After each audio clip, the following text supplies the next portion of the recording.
खून खराबा अभी और बढ़ने वाला है, खास करके खैबर पख्तूनख्वा और बलूचिस्तान में हालात बहुत नाजुक हैं। और ऐसे में पाकिस्तान अगर ये चाहता है कि हिंदुस्तान की टीम वहाँ चैंपियंस ट्रॉफी खेले, तो फिर हिंदुस्तान का जवाब क्या है, ये जानेंगे आज। सबसे पहले बात करेंगे नवजोत सिंह सिद्धू की। नवजोत सिंह सिद्धू इंडिया न्यूज़ का शो देखते हैं, एक इंटरव्यू देखते हैं। उस दौरान उनकी पत्नी कैंसर से जूझ रही होती हैं, डॉक्टरी इलाज चल रहा होता है। नवजोत सिंह सिद्धू को उस इंटरव्यू में उम्मीद दिखती अपनी पत्नी के लिए, क्योंकि डॉक्टर कह रहे हैं कि आपकी पत्नी अब कैंसर के 4th स्टेज में हैं और उनके वापस लौटने की गुंजाइश लगभग खत्म हो गई है। उस इंटरव्यू में कैंसर को मारने और काटने का उपाय बताया जाता है आयुर्वेदिक पद्धति के जरिए। सिद्धू इलाज के साथ साथ अपनी पत्नी का जो आयुर्वेदिक उपचार है और खान पान का जो तौर तरीका है, इन दोनों को उसके मुताबिक चलाते हैं। आचार्य मनीष, जिनका इंटरव्यू मैंने किया था, वो इंटरव्यू सिद्धू के काम आया, उन्होंने बार बार इसका जिक्र भी किया है। लेकिन अब ऐसा लग रहा है कि कैंसर का इलाज करने वाले हॉस्पिटल्स और कुछ सेलिब्रिटीज इसके खिलाफ हो गए हैं कि सिद्धू देश को गुमराह कर रहे हैं। और वैसे लोग जो कैंसर की खतरनाक बीमारी से जूझ रहे हैं, उनके लिए वो दरअसल एक बड़ा फरेब है, धोखा है और उनकी जान के साथ खिलवाड़ है। नवजोत सिंह सिद्धू ने क्या कहा, ये हमने आपको सुनाया। नवजोत सिंह सिद्धू किस इंटरव्यू पर, जो इंडिया न्यूज़ का था, उसको उन्होंने अपना आधार बनाया पत्नी के इलाज का, यह भी हमने आपको दिखाया है। आज आचार्य मनीष और डॉक्टर वी.आर. चौधरी को लेकर के हम आए हैं, जिनके उपचार इलाज के तौर तरीके ने सिद्धू की पत्नी को कैंसर के 4th स्टेज से वापस निरोग कर दिया है। अब सवाल ये है कि नवजोत सिंह सिद्धू ने कभी ये नहीं कहा कि जो मेडिकल साइंस है उसके बगैर वो चल रहे थे। उन्होंने कहा कि पत्नी का इलाज चल रहा था, मेरी पत्नी खुद डॉक्टर है, हमको उस डॉक्टरी के रास्ते पर भरोसा है। लेकिन आखिर में जो हमने रास्ता अपनाया, उस इलाज ने, उस तरीके ने मेरी पत्नी को 40 दिनों के भीतर कैंसर से बाहर निकाल करके मुक्त कर दिया। अब आचार्य मनीष और डॉक्टर वी.आर. चौधरी, इन दोनों का मैं स्वागत करता हूं। आप सभी दर्शकों के साथ इन दोनों को मैं जोड़ता हूं। मनीष जी आपका भी और वी.आर. चौधरी साहब आपका भी बहुत बहुत स्वागत है। एक बड़ा बवाल आप लोगों ने खड़ा कर दिया है नवजोत सिंह सिद्धू के बयान से भी, कि कैंसर जो है वो अगर ठीक हो सकता है तो जो मेडिकल साइंस है उसी के जरिए हो सकता है। आयुर्वेद और घरेलू उपचार या जो भारतीय चिकित्सा पद्धतियां हैं वो उसको ठीक करने का रास्ता नहीं है। जी सर, तो आपका सवाल किससे है सर? डॉक्टर आचार्य विश्रुप से है मनीष, कि मेरे से है? आचार्य मनीष पहले। तो सर ऐसा है, नवजोत सिंह सिद्धू जी ने बहुत अच्छा किया, टीवी पर आकर दुनिया को बताया, सोशल मीडिया पर आकर, टीवी पे, न्यूज चैनल पे बताया कि उनकी वाइफ ठीक हो गई। पहले तो उनको ठीक होने की बहुत बहुत बधाई कि वो ठीक हो गई। और जैसा कि आपने बोला कि आपने मेरा एक इंटरव्यू किया था आज से लगभग 7-8 महीने पहले इंडिया न्यूज पर, जी, और वो वीडियो भी आपने दिखाया कि जैसा उसमें बोला गया था नीतू जी, वैसा ही उन्होंने किया। तो मैं और डॉक्टर बिस्रू पिछले कई साल से हमारे हिम्स हॉस्पिटल्स हैं, जिसमें कि हम यही डाइट से कैंसर को, किडनी फेल को, लीवर फेल को, हार्ट की प्रॉब्लम को, दुनिया को ठीक करना, रिवर्स करना सिखाते जा रहे हैं।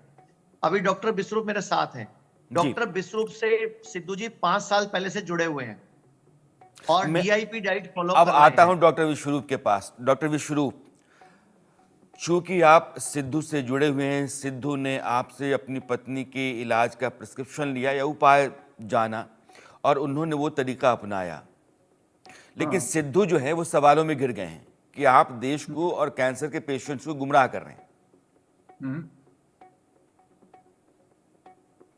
इम्पोर्टेंट बात यह है कि गुमराह कैसे कर रहे हैं, उसका दो ही तरीके हैं। गुमराह करने का मतलब कि जो बता रहे हैं वो उससे ठीक नहीं हो सकता, और दूसरा गुमराह कर रहे हैं कि एलोपैथी से ठीक हो सकता है, ऐसा वो नहीं बता पा रहे हैं।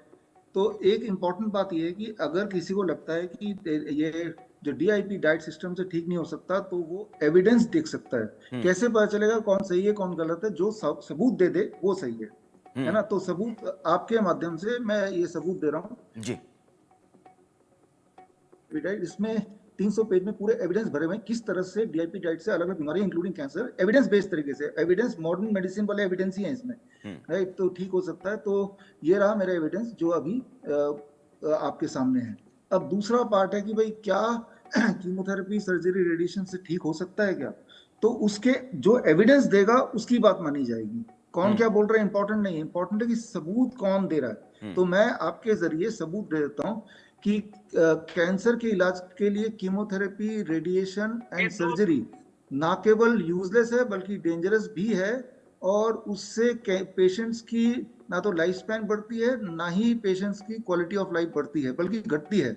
उससे कैंसर बढ़ जाता है, कैंसर फैल जाता है। ये जो मैंने बताया अभी पिछले 1 मिनट में, इसके सारे सबूत मॉडर्न साइंस के हिसाब से सारे सबूत इस किताब में है, the rabbit tortoise model for cancer cure. ये बेस्ट सेलर रही है अमेजन में, ये कहीं से भी आप लोग खरीद सकते हैं, देख सकते हैं, या हमारे वेबसाइट से विश्वरूप.com से फ्री डाउनलोड कर सकते हैं। तो आप जैसा बोल रहे हैं कि लोग बोल रहे हैं गुमराह कर रहे हैं, गुमराह तो जो लोग बोल रहे हैं वो खुद गुमराह कर रहे हैं, क्योंकि जो सबूत दे, मैं सबूत ये डॉक्टर विश्वरूप, मैं अपने दर्शकों को ये साफ करना चाहता हूँ कि डॉक्टर विश्वरूप जो कह रहे हैं उनकी निजी राय है। केमोथेरेपी, रेडिएशन यह कैंसर का इलाज नहीं है, ये डॉक्टर विश्वरूप की राय है। लेकिन हम जानते हैं कि मेडिकल साइंस अपने तरीके से चलता है, उसके पास एक रास्ता है जो वैज्ञानिक है। लेकिन जो भारतीय चिकित्सा पद्धतियाँ हैं वह भी अपने उपाय को लेकर के, अपने निदान को लेकर के बहुत आश्वस्त रहती हैं, और यह भी एक वैज्ञानिक पद्धति है। इसलिए हम दोनों का सम्मान करते हैं। जी डॉक्टर विश्वरूप। हाँ, तो मैं ये बोलना चाह रहा हूँ कि जो भी, जैसे अभी आपने एक डिस्क्लेमर दिया, धन्यवाद, ठीक है वो तो, लेकिन सबूत कौन दे रहा है उसी को साइंटिफिक मानेंगे। अभी आपने बोला, या इन जनरल भी बोला जाता है कि मॉडर्न मेडिसिन इज साइंटिफिक, लेकिन साइंटिफिक है तो उसका साइंस कहाँ है? आपके माध्यम से जो देश भर के, दुनिया भर के ऑन्कोलॉजिस्ट से मैं ये पूछना चाहता हूँ कि कोई एक एविडेंस दिखा दो जिससे ये साबित होता हो कि कीमोथेरेपी, रेडिएशन एंड सर्जरी से किसी भी एक पेशेंट का कभी भी भला हुआ हो। एविडेंस दिखा दो, अपने किसी जर्नल में छपा हुआ दिखा दो। है नहीं, और जर्नल में जो छपे हैं वो मेरे पास है, उसमें तो यही देखते हैं कि एक दो पेशेंट हैं, दोनों एक ही तरह से कैंसर से पीड़ित हैं, एक इलाज कराने जाता है और एक बाई चांस इलाज नहीं कराता। जो इलाज नहीं कराता है उसी की लाइफ स्पैन ज्यादा पाई जाती है, उसी की क्वालिटी ऑफ लाइफ ज्यादा मिलती है, जो रैंडमाइज कंट्रोल ट्रायल अभी तक के हुए हैं।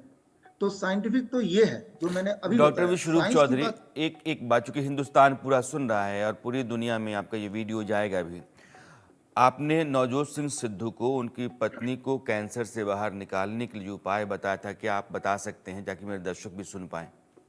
हाँ देखिए, इसमें बड़ा सिंपल है।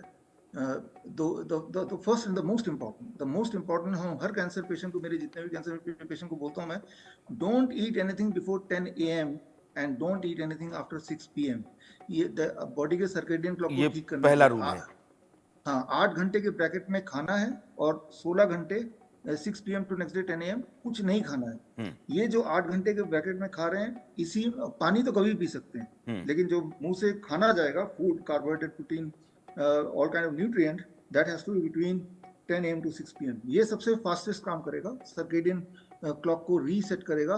सर्केडियन क्लॉक का मतलब, जस्ट मैं 30 सेकंड लूंगा, ये समझना जरूरी है कि कुछ सेल बॉडी के ऐसे होते हैं जो जरूरत से ज्यादा फैलने लगते हैं, उनकी जो बायोलॉजिकल क्लॉक है बड़ी तेज हो जाती है।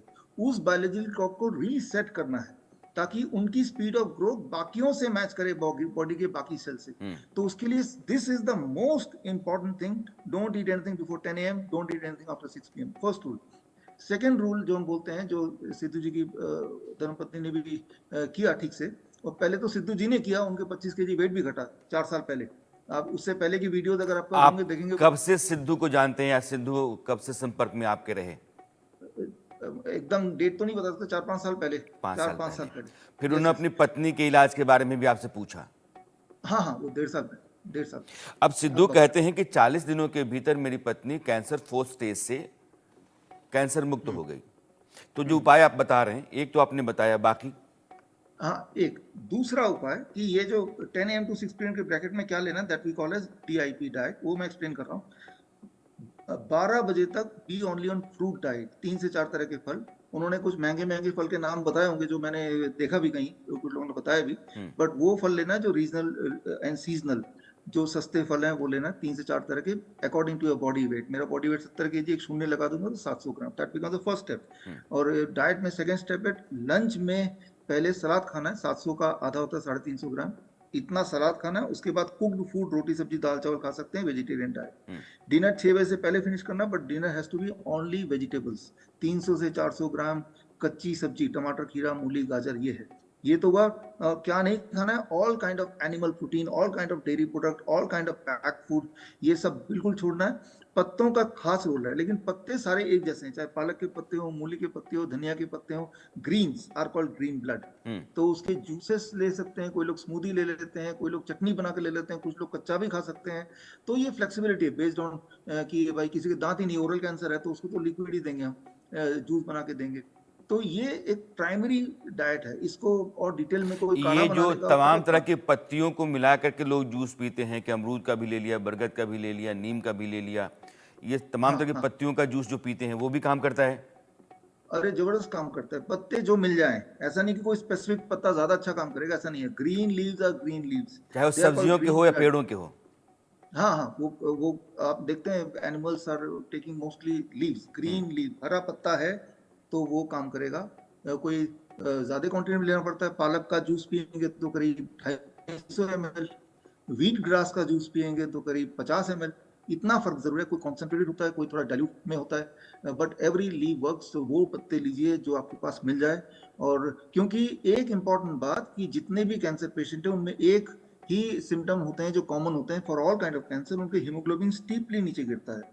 हीमोग्लोबिन को अगर मेंटेन कर लिया तो कैंसर को आपने जीत लिया। हीमोग्लोबिन को मेंटेन करने के लिए ग्रीन हीमोग्लोबिन, हीमोग्लोबिन के स्ट्रक्चर की तरह क्लोरोफिल का स्ट्रक्चर होता है जो कि ग्रीन लीफ में होता है, वही हीमोग्लोबिन को रिप्लेस करता है या कर सकता है। इसीलिए ग्रीन लीव्स, उसको स्पेसिफाई करने की जरूरत नहीं कि कौन से वाले पत्ते, जो उस रीजन में मिल जाएगा वही वो ले सकता है ना। तो this is as simple as that, जो मैंने अभी बताया कि भाई डेयरी प्रोडक्ट, एनिमल फूड वो हटाना है, और बाकी डाइट मैंने बता ही दिया। This called DIP diet. अगर आप आचार्य मनीष, अगर ये डेयरी प्रोडक्ट्स और एनिमल फूड, मतलब आप करें कि मांस नहीं खाएंगे, आप मछली नहीं खाएंगे, जानवरों से निकला हुआ जो कुछ भी दूध है, दही है, नहीं खाएंगे, तो फिर इसका विकल्प क्या होगा? तो सर मेरे को 2-4 सवालों के जवाब आप दोगे? जी। हाथी को कैल्शियम कहाँ से मिलता है? हाथी की हड्डियां मजबूत है ना। हाथी को प्रोटीन कहाँ से मिलता है? हाथी को कार्बोहाइड्रेट कहाँ से मिलता है? हाथी को vitamin A, B, C, D, E कहाँ से मिलता है? हाथी क्या यानी खाता है? आप कह रहे हैं पत्ते खाता है। कि सब्जियां, फल, पत्तियां यही सब हैं? अच्छा चलो